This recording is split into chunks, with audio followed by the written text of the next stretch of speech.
Ysgrifen ar y Mae'r. Weithiau dim byd ond graffiti. Weithiau creu o galon cenedl gyfan. Richard Parks ydw i. Nes i chwarae rygbi dros Gymru. Ond un diwrnod, newidiodd bopeth. Ges i anaf dyfrifol a gorfod stopio chwarae. Mae popeth amdano fi, pob copa dwi wedi dringo, mae popeth yn deillio o'r diwrnod hwnnw.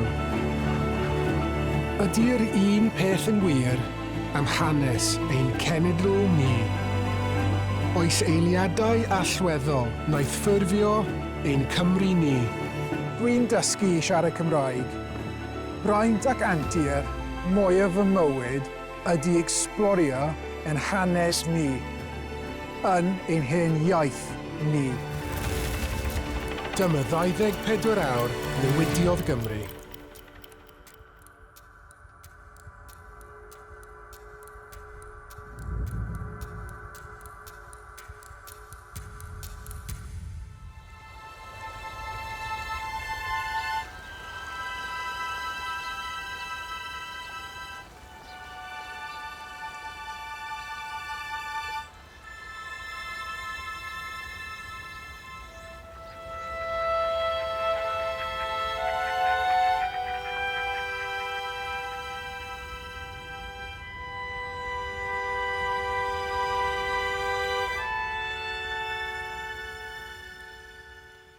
Diwrnod olaf Gorffennaf, 1957.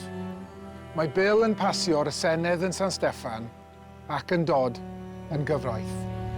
Mae cyngor Lerpwl am godi argau yma ar afon Tryweryn, 6 milltir o'r Bala, mwyn darparu dŵr i'r ddinas. Mae'r cynllun yn ddadleuol, y dweud y lleiaf. Mae'n golygu boddi pentref Capel Celyn, un o'r cymunedau gwbl Cymraeg olaf yr ardal. Trwy mynd ar bil troi y Senedd, fydd dim angen caniatâd cynllunio lleol, dim cyfle am hymchwiliad cyhoeddus, a dim cyfle i brotestwyr siarad yn erbyn y cynllun.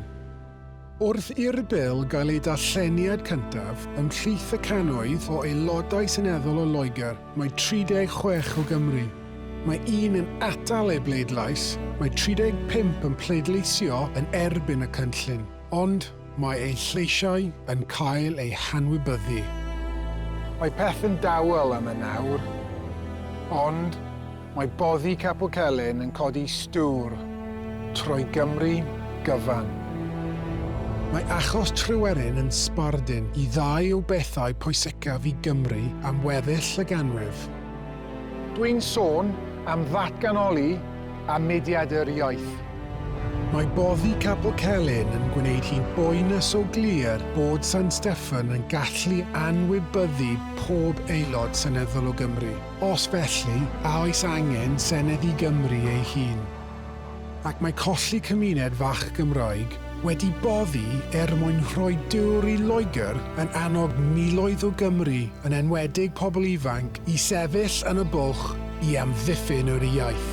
Hanner ganrif wedyn, mae darn o graffiti yn woca'r cyfnod yn datgan o hyd ei neges i'r genedl.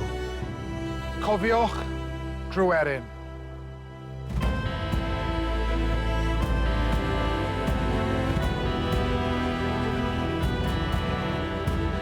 Da ni wedi cofio Tryweryn. Da ni wedi ennill Senedd i Gymru. Ac fel fi, mae mwy a mwy ohono ni yn dawys at ennill ein hiaith.